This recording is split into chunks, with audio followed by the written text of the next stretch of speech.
What's up everybody, Kinetic here and welcome back to Mu Legend. I just keep cranking out the videos, don't I? I've got so much still that I want to show you guys of things that I do know, things that I still have yet to explore and to try out that I think will be fun for you guys over the course of this bit. I'm trying to make the most of it, so yes, there will be quite a few of these Mu Legend videos while we have this opportunity. And in this video, I want to show to you guys what the Whisperer is like. I just made this character, and this time, I think you might find this interesting.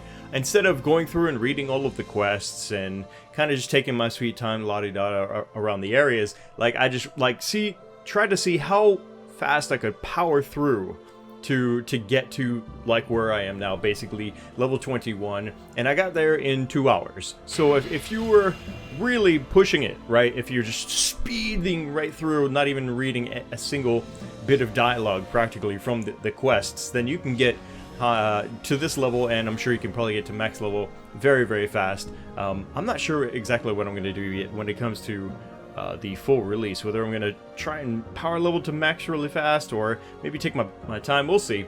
But something that I wanted to talk about in the previous video of the Blader gameplay is I didn't show off to you guys, even though I kind of covered it already a little bit, the crest system.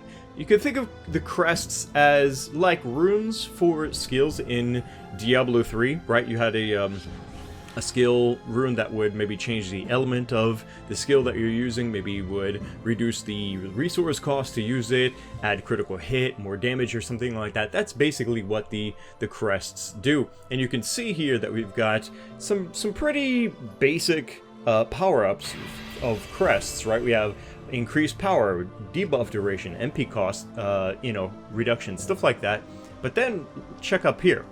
We've also got uncommon, rare, heroic, and legendary grade crests that we'll be able to obtain. So I'm really interested, especially in the legendary category, to see what kinds of crests and what they will be capable of doing. Hopefully by that point they're not still just just really basic stuff like debuff duration, plus 15% or something like that. No, I really hope that they get more interesting than that.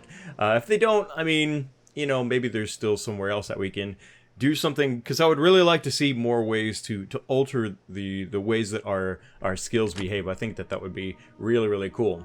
For the soul box and the soul life system, I will be talking more about kind of like how I think it will be good to use your skill points, or excuse me, your soul level points here in these soul level categories, right, for each of the different classes in the future. But something I thought would be interesting to show off for now would be in this case with the Whisperer. What I'm really finding with her, even more so than the Blader with the Whirlwind, aka Cyclone slash attack, is that I'm really needing to invest more in some kind of more max MP or MP recovery or reduced cost reduction, things like that. And that can be found in a number of ways, not just here in the soul life levels. So I just reset, and I've got 18 points now here at level 21. And what I'm doing is I'm first going to start off by putting in about 5% faster MP recovery, and I'm starting to now beyond that, and then I'll go back and forth maybe with the points for a while at this level, right? Just like early levels, right? To get some more mana and to get some more MP, because that will allow me to then just straight up spam this into enemies' faces, right? Notice that those progress bars down there at the bottom, if you saw that. Let's try that again. So holding down the swift shot, this is a kind of a channeled cast, right, where the longer that I hold it, the more it keeps spending my energy, but it also increases in power at each stage. So 130, 150, and 180% physical attack. So the longer you hold it, definitely the more that you'll get out of it, which is another reason why I think it would be really cool to make sure that I have the mana to get to those stages and then to continue to hold it. Now this is a single target skill, basically, right? You're not going to be spamming this in a bunch of, you know, crowds' faces. So this is the boss killer skill. It's kind of the way that I look at it right now. And so there we go, stage 1, stage 2, and so like just before, like I even got to half of my MP right there. Like that's how long more or less that it took me, right, to get there. Okay, yeah. So like right around. So you want to make sure, I think, that that you can still have MP to get that far into the cast, right? And a lot of the rest of this stuff here, like multi-shot, multi-kill, and then well, this is specific to the types of weapons that I'm using, the frontal shot and also the electric explosion. All of those are like my AoE skills. So the Whisperer has tons of like AoE abilities, which is great. And I say because of the type of weapons that I'm using, because as you may know or may not know, you can equip different weapons for all of the classes. For example, the Dark Lord can use a one-hand weapon and shield, or you can use a two-hand weapon. And for the Whisperer, what we have are wing guns, right? So they're single one-handed weapons that act like crossbows, very much like Demon Hunter from Diablo 3, right? You can use 2 of those, which is awesome, and so they have specific skills that they use, which is quite interesting. And then we also have two-handed bows. So 2 things: one, which do I have more powerful at the time, and also like because of the skills again that you can get based on the weapon. So if we look up here, we can see these are the one-handed skills, and then over here we have the two-handed skills, and these down here are just the class skills, wing, gun, and as you saw maybe from me switching, you can see that the skill itself right here switched to the longbow because I equipped the longbow, right? Where's my... There we go. Okay, so yeah, for that, I think it's really cool as the wing gun ability. Let's go out and we're gonna go shoot some stuff now.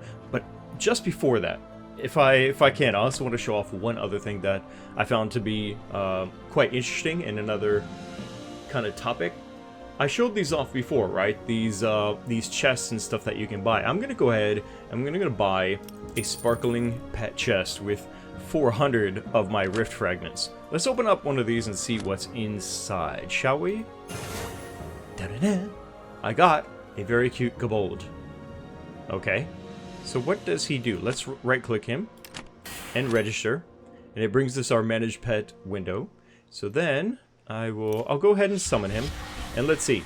Summon pet effects: increase item gain radius by 3 meters and increases Zen gain by 3%. Okay, that's kind of interesting, but it's not something that I feel like I'm actually going to use really.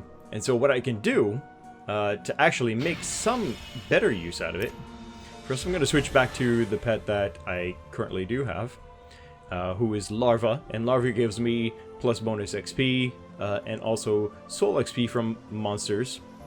And he's actually already been leveled up. And the way that you go about doing that is you release other pets that you don't want. It's kind of sad, right?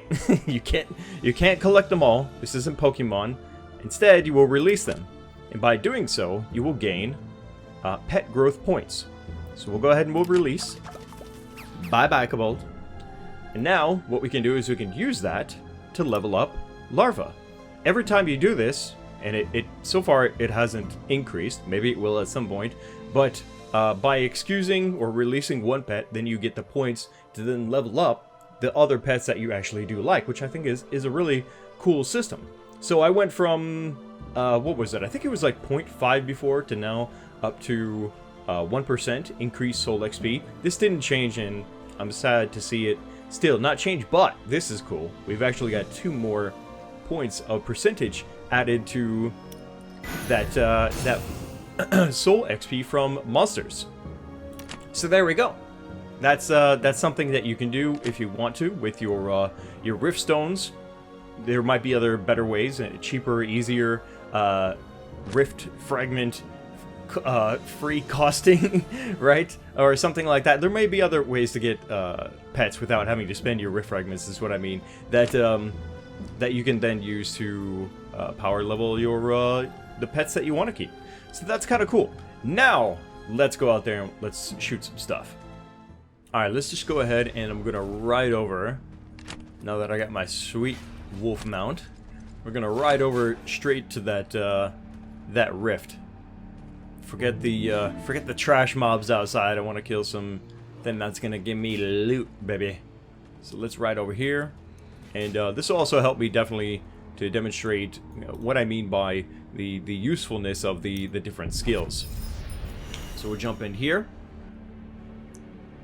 That's something I was not expecting, that the Whisperer would be like the Demon Hunter from D3. I'm not saying that they copied it or anything like that. And in fact, if anything, I'm glad that they did, or let me say, took inspiration or influence from, right? I'm glad that they did because, well, as I've said many times, I think that Demon Hunter ultimately ended up being my favorite. Okay, so this isn't the boss, but it is a mini boss of sorts within the dungeon. And for this, all I'm going to do is I'm going to use my roll, which is the flip ability that you see. This also buffs me as well. By using this, you'll see here I gain Fury, enrages you, and that increases my attack for a short time. Now what I've been focusing on is, as you can see right there, there's the crest, the cooldown time of 5%, and I hope to continue somehow to get some more cooldowns and stuff, because the more times that I can roll, well, the safer it is for me, because my face is easy to cave in as the Whisperer. Very, very squishy. And of course it will also give me the buff that gives me more damage. So overall, it's great. I'll use that. I might use Wind Spirit for the more serious bosses, and then the Swift Shot, like I said, as my primary damage.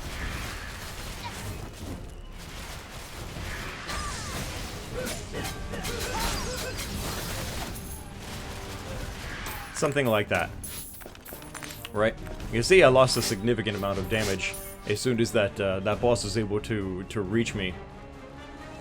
So it's extremely important. Oh, this is cool. There we go. I've got increased cooldown reduction. Now I can really spam this. And there's some things that just spawned behind me. That's okay. Let's ooh, good. We didn't attract the boss.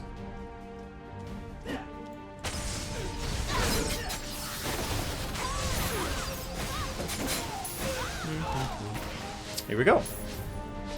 So yeah, this is the electric explosion. You haven't seen me use a lot yet, because, well, it's really good for when they're nice and kind of collected together in a nice neat little pile. That's usually just after, if I use multi-kill, for example.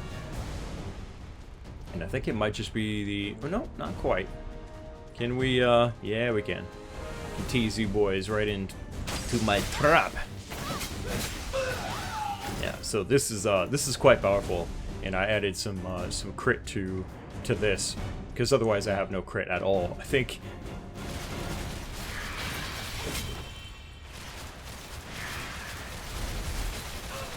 Woo! Wow, absolutely destroyed. And that's all you need to do, really. Just use your. I mean, it's like a no-brainer, right? Use your AoE abilities on AoE monsters. Don't use multi-shot, because it costs a fortune. Look at that. It costs 62 to cast that, right? That multi-shot ability. You do not want to waste that much MP on a boss. Not when you can hold down and get to that third level with Swift Shot, and you'll be really putting in a lot of damage. Alright, so this should be the boss room. Might be some trash just before it, which is fine. Oh, you know what? Actually, just before that. Crap. Wanted to see if I actually got anything. Looks like I got something. That's something, hopefully, yeah. I remember to show you later. I don't want to do it now, because I think that pretty sure that these dungeons are kind of ranking me based on the time that I'm spending in here, so I'd rather not waste time looking at that. Not until later. Yeah, what's up, boys? Just the three of you, huh? Well, we'll keep going then. That's more like it.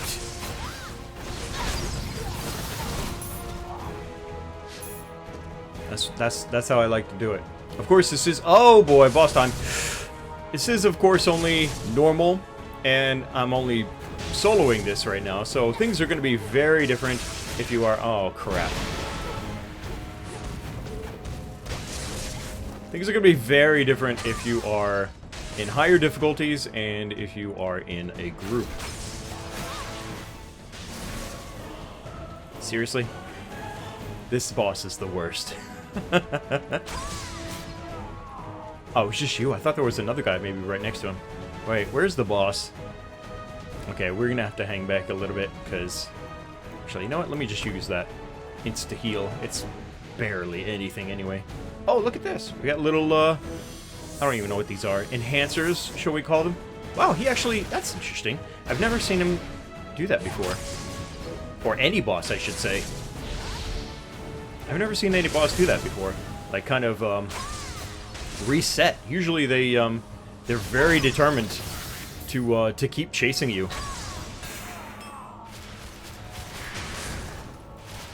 Where are you? Oh, there you are. Okay, we need to...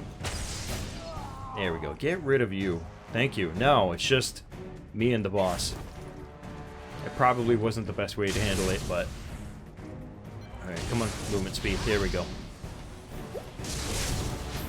Yep. Yeah, that's what I was waiting for. Stage 3. Okay, now I'm out of MP. Woo! And he's probably gonna do that. Come on, come on. Oh, no, no, no! Damn it, did he seriously catch me? Yeah, he did. I'm petrified. There we go. We got it? Yeah, there it is. Okay. Wait, what? That's odd. I could swear that I was actually out of that. Come on.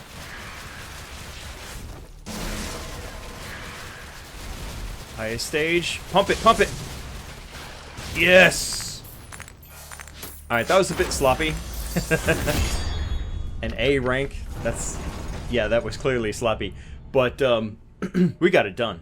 And, yeah, that's what that is. That is a timer down there. It will select it for you. But hey, it selected a blue for me. That's cool.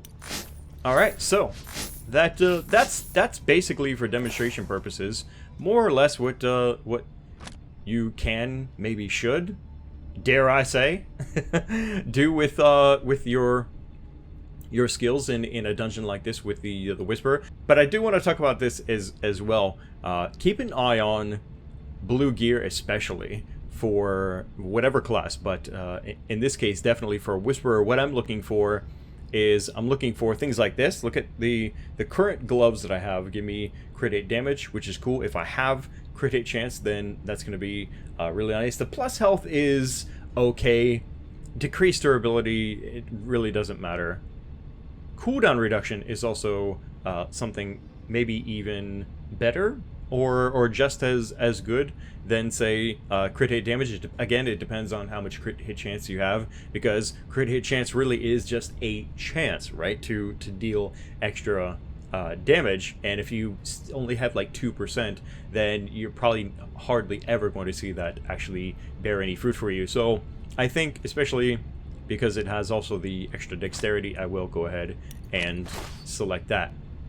Now you might notice that there are a couple of green wing guns here that I am completely ignoring, and that is because of the simple fact that if I do switch to that, yes, it's telling me that that it's an upgrade, right? Because the arrows in the upper right corner saying up, right? That right there, right? It's rating, right? It's judging this piece and saying, okay, your combat power will be up because of this, because of these reasons. But unless it has a really significant amount, right, of increased dexterity, which in this case it pretty much does, I may not want to sacrifice the cooldown time reduction there, or the MP cost reduction, right, or the monster kill XP. Like, those are really good benefits that probably the combat power may or may not be taking into consideration. The same was true for Diablo 3, right? You had certain attributes on gear that were not being calculated. For example, like bonus elemental damage, I think still is not calculated into what it considers is a DPS increase. So yes, this has dexterity, but it's not taking into account the other attributes. So I think it's important to take a look at the gear, not just look at it. I hope that's not the impression I was giving. Not just look at it when you see that plus arrow up, like I said in the previous video. Definitely look at it and compare and see, because as you can see, there is some other benefits there that you may be losing. So I try as often as I can to only upgrade or replace a piece with the same rank or higher, you know what I'm saying, in terms of rarity of the gear. So if I'm wearing a blue piece, I would really like to just keep wearing a blue piece in that slot at the very least, so that way I have hopefully similar, if not even better, attribute benefits, right? So there's a quick and dirty dungeon run for you guys, as well as some other bits of info about the game as a whole, right? With the pet system, which I think is quite cool. The Skill Crest system is also quite interesting. That's gonna wrap it up for this video for Mu Legend and the Whisperer gameplay. If you've been anxiously awaiting to see some other games that I've been playing and videos of those uploaded to the channel, for example Grim Dawn, or maybe another Path of Exile video or something like that, don't worry, Mu Legend isn't taking over my channel, far from it. It's just that it's quite exciting to be a part of this now. It's a very lengthy and interesting beta. Means I get to really get in there and cover all the classes, hopefully make videos like these, hopefully some later dungeon content, and more of looking into the cool features for this game. Let me know what you guys think now down in the comment section below. Click the like button to support these Mu Legend videos here on the channel, and make sure you subscribe so you don't miss the next video. Thanks again for watching. My name is Kinetic, and I'll see you next time.